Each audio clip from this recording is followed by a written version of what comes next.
Line squash அசல் பழங்களிலிருந்து தயாரிக்கப்பட்ட real squash கூலா ஜோரா. முன்னணி market எக்ஸ்பர்ட்ஸுடன் enrich money investor awareness conclave April 25. டிக்கெட்டை இன்றே புக் செய்யுங்கள். ஐபிசி தமிழ் நேயர்களுக்கு வணக்கம். இன்று நம்முடன் நேர்காணலில் அனைத்து ஆமணி பேருந்துகள் உரிமையாளர் சங்க தலைவர் அன்பழகன் இணைந்திருக்கிறார். வணக்கம் சார். வணக்கம் சார்.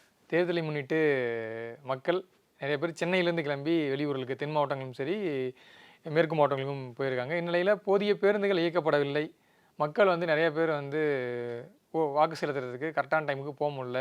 கிளாம்பாக்கத்தில் கட்டுக்கடங்காத கூட்டம் அப்படின்ற தகவலும் வருது. அது மட்டும் இல்லாமல் தாவேகா தரப்புலேருந்து நேற்று சீஃப் எலக்ட்ரல் ஆஃபீஸரை பார்த்து ஒரு புகாரையும் கொடுத்துருக்காங்க. செக்ரட்டரிஸ் லெவலில் இருக்கவங்க போதிய ஒத்துழைப்பு கரெக்டாக கோஆர்டினேட் பண்ணல. வழக்கமாக அவங்க சொல்கிறாங்க, நிறைய தனியார் ஆமணி பேருந்து உரிமையாளர் சங்க அவங்ககிட்ட பேசும்போது பொங்கல் தீபாவளி மாதிரி இந்த டைம் கரெக்டாக ஒரு கோஆர்டினேஷன் இல்லை அப்படின்றது அவங்க தெரிவிக்கிறாங்கன்றதையும் சொல்லியிருக்காரு ப்ரெஸ் மீட்டில் தாவேகா பொதுச் செயலாளர். சொல்லுங்கள் சார், என்ன நிலவரம் நேற்றையபடி? இப்போ இந்த விழா காலங்களில் என்ன ஃபஸ்ட்டு பிரச்சனை நான் எதை பார்க்குறேன்னா, கிட்டத்தட்ட அன்னைக்கு இப்போ நம்ம 22ஆம் மாலை 6 மணி எழுதி எங்கள் ஆம்னி பேருந்துகளில் கிட்டத்தட்ட ஒரு 30,000-40,000 டிக்கெட் அவைலபிலிட்டி இருக்குது. கிட்டத்தட்ட ஒரு 3 லட்சம் டிக்கெட்டு புக் பண்ண இடத்துல 30,000-40,000 டிக்கெட் அவைலபிலிட்டி இருக்குது. அவைலபிலிட்டி இருக்கிறதுனால நாங்கள் என்ன பண்ணுறோம், நாங்களே எக்ஸ்ட்ரா பஸ்ஸஸ் போடலை. வழக்கம் போல் டிக்கெட்டும் ஜாஸ்தியாக தான் இருந்துச்சு. டிக்கெட் ஜாஸ்தியாக இருந்துச்சு. அரசு ஒரு சிலர் குறைச்சி அதை பண்ணோம். ஃபேர் இஷ்யூ ரீஃபண்ட் பண்ணாங்க. இந்த அளவு நிறைய ஒர்க் பண்ணோம். அரசு சார்பாக போக்குவரத்து ஆணையர் அவர்களும் டீம் போட்டு நிறைய ஒர்க் பண்ணாங்க, போக்குவரத்து அதிகாரிகளும் ப்ளஸ் நாங்களும் சொல்லிட்டு அந்த ஃபேர் இஷ்யூ மேக்ஸிமம் குறைச்சிட்டோம். 2 நாள் முன்னாடி இருந்தது. அதுக்கப்புறம் நாங்கள் சங்க நிர்ணயித்த கட்டணத்தை மிகாமல் எல்லாம் கிட்டத்தட்ட அது சரி பண்ணிட்டாங்க. நீங்கள் அன்றைக்கி 6 மணி வருது, 22ஆம் மாலை 6 மணி வருது. எல்லா டிக்கெட்லேயும் எல்லா பேருந்துகளையும் டிக்கெட் அவைலபிலிட்டி இருக்குது. திடீர்னு நீங்கள் பார்த்தீங்கன்னு வச்சுங்களேன், ஒரு 7 மணி அது மாதிரிலாம் மொத்தமாக சோல்ட் அவுட் ஆகுது. ஒரு டயத்தில் நீங்கள் ஒரு 1 or 2 ஹவர்ஸில் 30,000-40,000 டிக்கெட் சோல்ட் அவுட் ஆகுது, புக்கிங் ஆகுது. திடீர்னு ஆகுது. இப்போ நீங்கள் நார்மலாக நீங்கள் தீபாவளி பொங்கல்லாம் என்னம்னா அப்படியே கொஞ்சம் கொஞ்சமாக புக் ஆகிட்டுரும். 30 days கிராஜுவலாக புக் ஆகும்போது நாங்கள் அன்றைக்கி காலையில் வர பார்த்தோம். நான்லாம் எங்கள் பேருந்து நிறுவனத்தில் அன்றைக்கி காலையில் பார்த்தேன், 12 மணி பார்த்தேன், 2 மணி பார்த்தேன், 4 மணி எழுதி பார்த்தேன். அன்றைக்கி இந்த ஒரு வண்டியை புக் ஆகலை, இன்னொரு வண்டியை போடுவோம். எங்கள்கிட்ட எக்ஸஸ் வண்டியெல்லாம் இருக்கும், அந்த வண்டியெல்லாம் போடலை. ஏன்னா திடீர்னு அந்த டிக்கெட் திடீர்னு எதிர்பார்க்காத டிக்கெட், அதுதான் மெயின் பிரச்சனை. ஏன்னா இப்போ நீங்கள் அந்த ரேஷியோ கூட இருந்ததுன்னா அரசு என்ன பண்ணுவாங்கன்னா, தீபாவளி பொங்கலாம் எக்ஸ்ட்ரா வெளியே வண்டியை வாடகைக்கு எடுத்து ஓட்டுறாங்க, இல்லை பக்கத்து டிப்போல் வண்டியை வர வச்சுருப்பாங்க, ஏதோ பண்ணியிருப்பாங்க. அரசும் சரி நாங்கள் தனியாரும் சரி பண்ணியிருப்போம். இது 6 மணிக்கு மேலே இவ்வளவு கூட்டம் எதிர்பார்க்கல. இல்லை சார், இப்போ 6 மணிக்கு மேலே கூட்டம் வருது. அதுக்கப்புறம் ஒரு ஏற்பாடு நிலை இருக்கணும். ஏன்னா நைட்டு வரைக்கும் இப்போ அரசு பேருந்துகளில் நம்ம பொதுமக்கள் பார்க்க முடியுது, அவங்க போய் வாக்குவாதம் பண்ணுறாங்க, இதெல்லாம் பார்க்க முடியுது. ஸோ வழக்கமாக இந்த மாதிரி தருணங்களில் இப்போ ஒரு நார்மல் டைமில் பொங்கல் தீபாவளினா அந்த கன்சர்ன் டிரான்ஸ்போர்ட் மினிஸ்டர் வருவார், அதிகாரிகள் வருவாங்க, ஒரு கோஆர்டினேஷன் பண்ணுவாங்க. நேற்று இந்த மாதிரி நிலைமை கட்டுக்கடங்காமல் இல்லை சார். அன்னைக்கு அதே மாதிரி அதிகாரிகள் கோஆர்டினேட் பண்ணாங்களா? அன்னைக்கு இணையாணையர்லாம் அன்னைக்கு காலையில் 4:30-5:30 மணி வரைக்கும் அங்கே இருந்தாங்க. அன்னைக்கு இரவும் கிட்டத்தட்ட நிறைய பேருந்துகள், இந்த கம்பெனிக்கு இயக்கிற பேருந்துகள் நிறைய பேருந்துகள் எடுத்து அனுப்புனாங்க. இது எல்லாமே சார் நம்ம இப்போ நம்ம இது போக்குவரத்து இதை எப்படி பிளான் பண்ணுங்கிறது ஒரு பிரச்சனை இருக்குது சார். நீங்கள் நம்ம உலக நாடெல்லாம் கம்பேர் பண்ணி இப்போ சில உலக நாடில் தொலைதூர போக்குவரத்துக்கு பொறுத்தவரை அட்வான்ஸ் புக்கிங் மட்டும் தான் பண்ணணும். நீங்கள் வந்தோன்னே ஏறி போக முடியாது. அது மாதிரி நிறைய இப்போ ட்ரெயினில் பொறுத்தவரை அன்ரிசர்வ்டு ஒரு கோச் தான் வச்சுருக்காங்க, மீதெல்லாம் ரிசர்வ்டு. அதே மாதிரி நமக்கு ஒரு சிஸ்டமெல்லாம் மாற்றுறேன். இப்போ ஏன்னா இன்றைக்கி எல்லார்ட்டுமே மொபைல் இருக்குது, டிக்கெட் புக் பண்ண வசதி இருக்குது. இதெல்லாம் இப்போ எதிர்பார்க்க கூட்டம் இப்போ வரக்கூடாதுன்னு நீங்கள் சொல்ல முடியாது. ஓட்டு போட எல்லாருக்கும் உரிமை இருக்குது, சனநாயக உரிமை, எல்லோரும் ஓட்டு போடணும். அதை வரக்கூடாது நம்ம யாரும் சொல்ல முடியாது. கொஞ்சம் பிளான்டாக எல்லாருமே பிளானாக இருந்தால் அந்த பிரச்சனையை சால்வ் பண்ணிக்கலாம். மக்களும் நம்ம பிளானாக இருந்திருக்கணும். நாங்கள் தனியார் துறையும் பிளானாக இருந்திருக்கணும். அரசு இன்னும் கொஞ்சம் பிளானாக இருந்தால் முன்னேற்பாடாக இருந்தால் இவ்வளவு கூட்டம் எதிர்பார்க்கல. நீங்கள் இப்போ நான் சென்னை டு காரைக்குடி 40 பேருந்து நாங்கள் ஆம்னி பேஸில் இயக்கிறோம்னா நீங்கள் ஒரு 4-5 பேருந்து வந்தால் நீங்கள் சமாளிச்சிருவீங்க.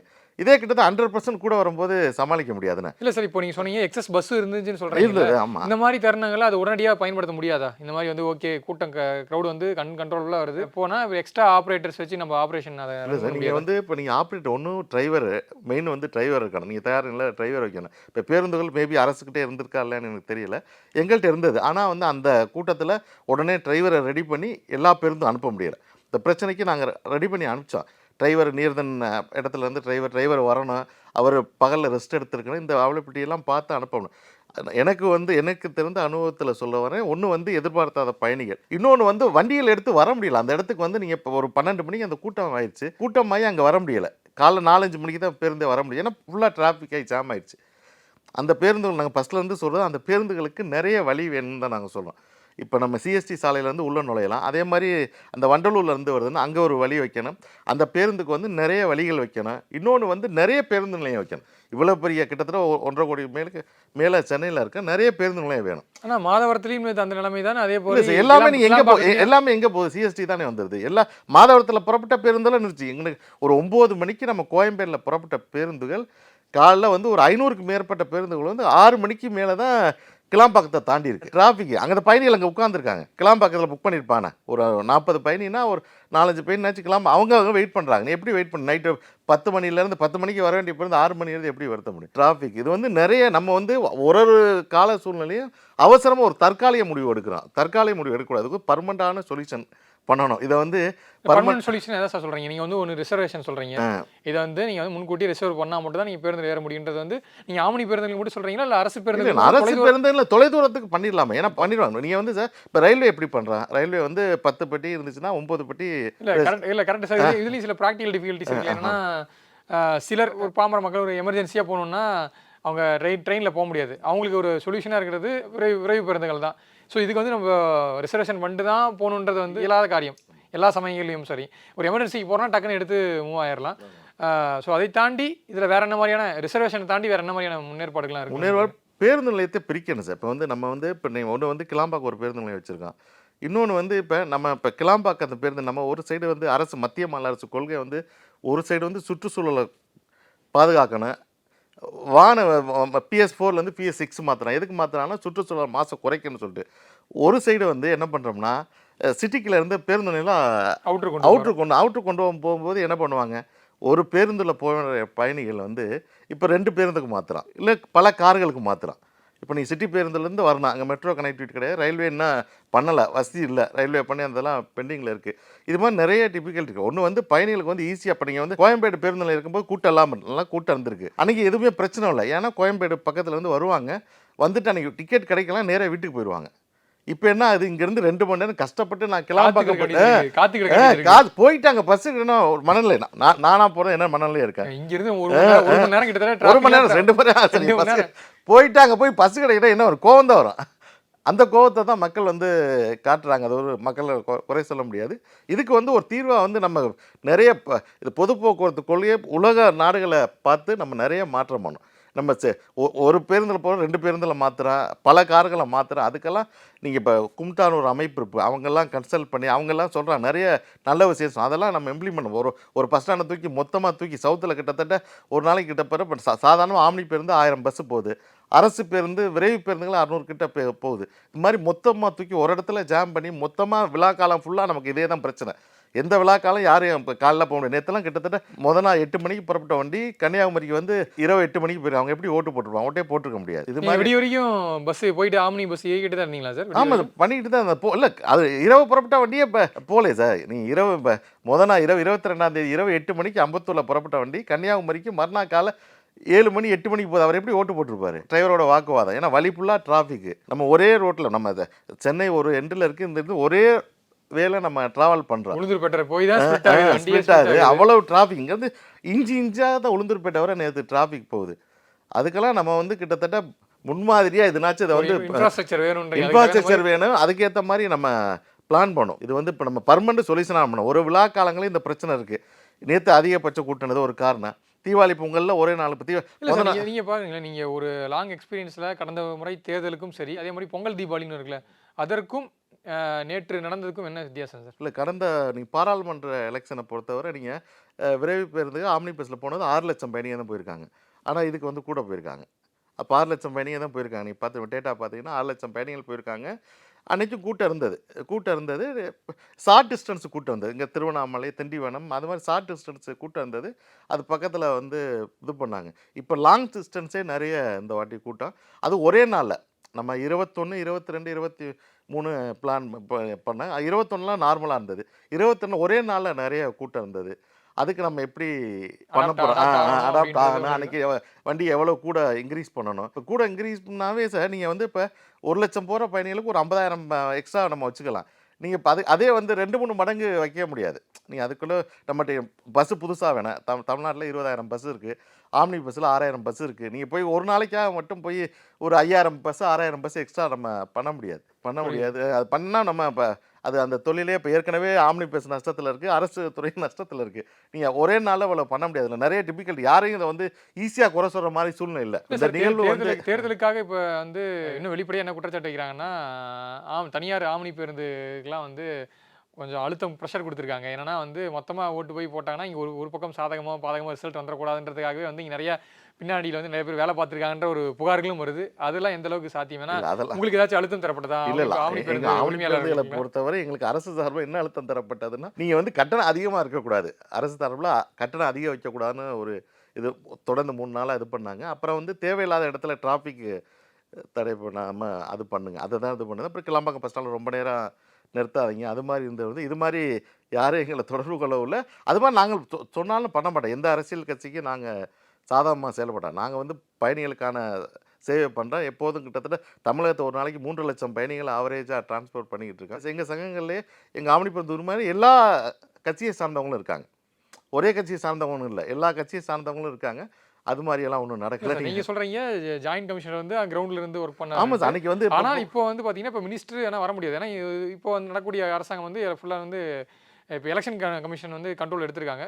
ஸோ தேர்தல் ஆணையத்திலேருந்து உங்களுக்கு இந்த மாதிரி இன்ஸ்ட்ரக்ஷன் ஏதாச்சும் வந்துச்சா? நீங்கன்னா இப்போ ஒரு வாரத்துக்கு முன்னாடியே வந்து அர்ச்சனா பட்நாயக் மேம் அவங்க வந்து ஒரு சர்க்குலர் அனுப்பிச்சிருந்தாங்க அப்படின்றதையும் பார்க்க முடியுது. ஸோ எலெக்ஷன் கமிஷன் வந்து உங்களுக்கு இந்த மாதிரி இன்ஸ்ட்ரக்ஷன் ஏதாவது இல்லை சார், கொடுத்துருக்காங்க? இப்போ இது வந்து இப்போ நீங்கள் எலெக்ஷன் கமிஷன்லேருந்து இன்ஸ்ட்ரக்ஷன் கொடுத்து அவங்க சீஃப் செக்ரட்டரி மூலியமாக எங்கள் போக்குவரத்து ஆணையரை வந்து இது சம்மந்தமாக ஒரு கூட்டம் வச்சுருந்து இதில் வந்து எங்களுடைய கருத்தெல்லாம் கேட்டாங்க. போன எலெக்ஷனுக்கு மாதிரி 6 லட்சம் பேர் பயணிச்சிருக்காங்க, இப்போ எவ்வளோ பேர் எதிர்பார்க்குறோம், உங்கள்கிட்ட எவ்வளோ பேருந்துகள் இருக்குது நமக்கு இருக்கும்போது நாங்கள் சொன்னோம். போன எலெக்ஷனுக்கு வந்து 6 லட்சம் பேர் போயிருக்காங்க, இப்போ வந்து பெரிய டிமாண்ட் இருக்காது.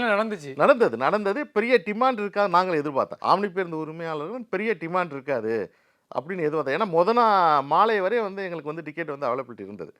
டிக்கெட் 30,000-40,000 டிக்கெட் அவைலபிலிட்டி இருக்குது. அதனால் டிமாண்ட் இருக்குன்னு நாங்கள் எதிர்பார்க்கலாம். அதே மாதிரி அரசு துறையும் அப்படி தான் எதிர்பார்த்தோமான்னு நினைக்கிறேன். இல்லை சார், இப்போ மினிஸ்டர் இல்லை, இப்போ அதுக்கு ஆல்டர்னேட்டாக இங்கே இருக்கிறது வந்து அதிகாரிகள் தான் இருக்காங்க. இவர்கள் யாரும் வந்து களத்துக்கு வந்து இதுக்கு வந்து ஒரு தீர்வு ஏற்படுத்தலைன்னு தான் வந்து தாவேகா தரப்பில் நேற்று வைக்கக்கூடிய குற்றச்சாட்டாக இருந்துச்சு. அது எப்படி சார் பார்க்குறீங்கன்னா, வழக்கமாக ஒரு மினிஸ்டர் வரும்போது அதில் அதிகாரிகளும் வருவாங்க, வந்து அவங்க அங்கே கிளாம்பாக்கம் பேருந்து நிலையத்தில் ஒரு ஒர்க் பண்ணுவாங்க. இப்போ மினிஸ்டர் வர முடியாது, ஆனால் இப்போ அதற்கு மாற்றாக அங்கே ஒரு ஐஏஎஸ் லெவலில் இருக்கக்கூடிய ஒரு அதிகாரிகள் வந்திருக்கணும்ல களத்துக்கு. கண்டிப்பாக வந்தாங்க சார். நாங்கள் 20ஆம் தேதி மீட்டிங் வச்சாங்க. 21ஆம் தேதி தொடர்ந்து இப்போ ஆணையருக்கு கீழே வந்து இணை ஆணையர் இருக்காங்க. சென்னையில் பொறுத்தவரை 2 இணை ஆணையர் இருக்காங்க. அப்புறம் தமிழகம் முழுவதும் அந்தந்த ஜோனலுக்கு இணை ஆணையர் இருக்காங்க.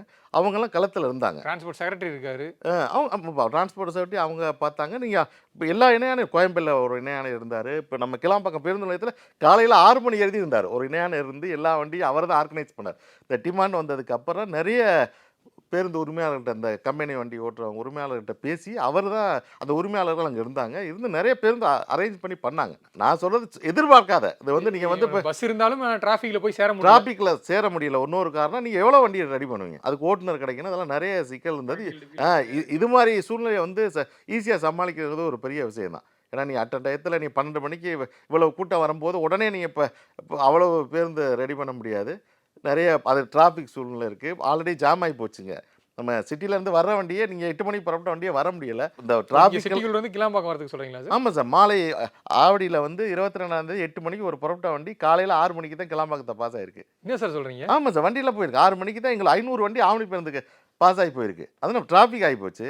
அது இங்கே டோல்கேட்லேருந்து செங்கல்பட்டு டோல்லேருந்து டிராஃபிக்கு அரசுக்கு வந்து எதிர்த்து வர வண்டி வரல. மெயின் ஒன்று வந்து டிராஃபிக், ஆல்டர்னேட்டிவ் வரக்கூடிய பஸ்ஸும் வந்து சேர முடியல, பெரிய டிராஃபிக். ஏன்னா இல்லைன்னா 12 மணி பிரச்சனை ஆரம்பிச்சுட்டு ஒரு 1 or 2 ஹவர்ஸில் வந்திருக்கலாம். இது பொங்கல் தீபாவளியில் இந்த பிரச்சனை வருமா சார்? இருக்குது சார். அது வந்து ரோடு ஃபுல்லாக நீங்கள் வந்து இப்போ மூவிங்லேயே இருக்கு. அன்னைக்கு வந்து நீங்கள் இப்போ லாஸ்ட்டு ஃபங்க்ஷனுக்கெல்லாம் என்ன பண்ணிதானே, பொங்கலுக்கெல்லாம் செங்கல்பட்டு வர வந்து நம்ம கிளாம்பாக்கம் பேருந்து நிலையத்துலேருந்து ஒரு காவல்துறை சார்பாக அந்தந்த அதிகாரி போட்டாங்க. அவங்க வந்து கிளியர் பண்ணாங்க. டோல்கேட் ஒரு டோல்லேருந்து போலீஸ் அவங்க வச்சு கிளியர் பண்ணாங்க. இந்த முறை எலெக்ஷனால் இந்த மாதிரி எலெக்ஷனில் அவங்களுக்கும் நிறைய ஒர்க்கு. போலீஸும் அவ்வளவு இல்லை. அது இருந்திருந்தாலும் கொஞ்சம் இன்னும் கிளியராக கொஞ்சம் டிராஃபிக் கிளியரன்ஸ் ஆயிருந்துச்சுன்னா அவ்வளவு பெரிய பிரச்சனை வந்திருக்கு. அவ்வளவு மற்ற மாதிரி உங்களுக்கு எந்த அழுத்தமும் கிடையாது, எந்த அழுத்தமும் அழுத்தம் வரல. கிடையாது. ஏன்னா சரி சரி ஓகே சார், இப்போல்லாம் ஊருக்கு போயிட்டாங்க, ரிட்டர்ன் வரதும் அதே மாதிரி தான் இருக்கும். எப்படி ஏற்பாடுகள் இருக்குது சார்? நேற்றுலாம் நார்மலாக தான் வந்தது, ரெகுலர் பஸ்ஸஸ் தான் வந்தது. இன்னைக்கு நீங்கள் வர்றது வந்து இப்போ மொத்தமாக வருவாங்களாங்கன்னு தெரியலை. ஏன்னா தேவையில்லை, கொஞ்சம் ஸ்பிளிட் ஆகி வருவாங்க. பிட்டாகி வருவாங்க, அதனால பிரச்சனை இருக்காது. நீங்கள் இன்னொன்று வந்து சார், இப்போ நீங்கள் இப்போ நேற்று நிறைய குரூப்பாக அந்த சுற்றுலா வாகனங்கள்லாம் எடுத்துகிட்டு போனாங்க. அந்த எலெக்ஷன் போகும்போது சுற்றுலா வாகனங்கள்லாம் எடுத்துகிட்டு போனாங்க. மொத்த குரூப்பாக அந்தந்த ஏரியா பகுதி மக்கள் எடுத்துட்டு போனாங்க. எடுத்துகிட்டு போனாங்க. அந்த பேருந்துகளும் போய் சேரலை. இந்த டிராஃபிக்கில் மாட்டி நேற்று கிட்டத்தட்ட இப்போ நிறைய பேருந்துகளும் மாலை தான் போய் சேர்ந்துருக்கு. இன்னும் கொஞ்சம் தெளிவாக முன்னேற்பாட ஆர்கனைஸ் பண்ணியிருந்தால் இந்த குழப்பங்களை வந்து தவிர்த்து இல்லை சார், நம்ம பொது போக்குவரத்து கொள்கையை வந்து மத்திய மாநில அரசுகள் வந்து இதை வந்து தீவிரமாக மாற்றணும் சார். இது இப்போ நம்ம ஒரு தீபாவளி பொங்கல் விழா காலங்களில் பேசிக்கிட்டே இருக்கோம். நீங்கள் கோரிக்கை வைக்கிறீங்க, அரசாங்கத்திட்ட கோரிக்கை வச்சுட்டேன், அமைச்சர்கிட்ட கோரிக்கை வச்சுருக்கீங்க.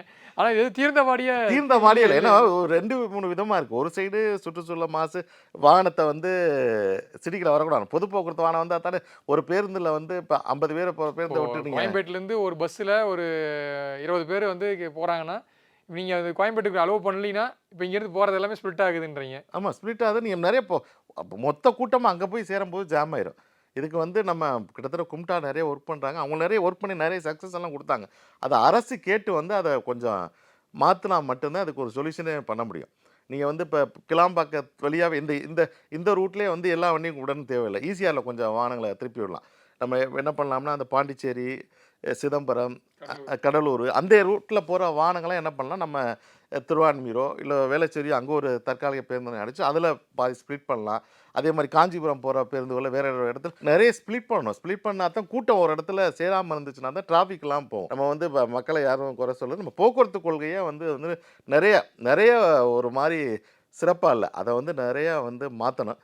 அதை வந்து வரும் அரசுகளும் சரி, வரும் அதிகாரிகளும் நிறைய மாற்றினா மட்டும்தான் அதுக்கு நிரந்தர தீர்வு. சீரியஸ் இஷ்யூவாக இருக்குது. ஆமாம், ஒரு விழாக்கெல்லாம் சீரியஸ் இருக்கு. நிறைய கஷ்டப்படுறாங்க. நீ போய் பயணிகளை வந்து கடைசியில் குழந்தைங்களை வச்சுக்கிட்டு லேடிஸு எல்லாருமே கஷ்டப்பட்டு தான். இப்போ இவ்வளோ கூட்டம் வரும்போது அங்கே சாப்பிட கூட ஒரு ஸ்டேஜில் கிடைக்காது. எப்படி சார் நீ கிடைக்கும்? நீங்கள் நேற்று பகலில் வந்து இங்கேருந்து போன வண்டிகளில் வந்து பகலில் எல்லா ஓட்டம் லீவு சார்.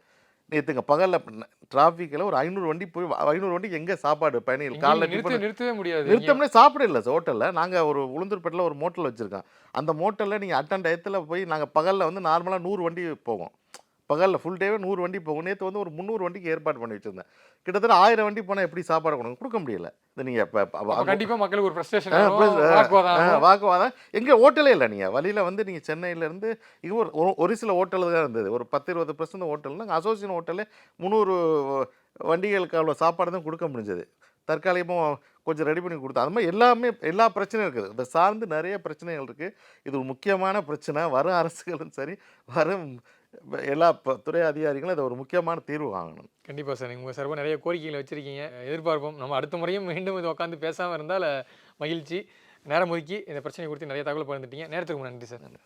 லயன் ஸ்குவாஷ் அசல் பழங்களிலிருந்து தயாரிக்கப்பட்ட ரியல் ஸ்குவாஷ் கூலா ஜோரா. முன்னணி market எக்ஸ்பர்ட்ஸுடன் enrich money investor awareness conclave April 25. டிக்கெட்டை இன்றே புக் செய்யுங்கள்.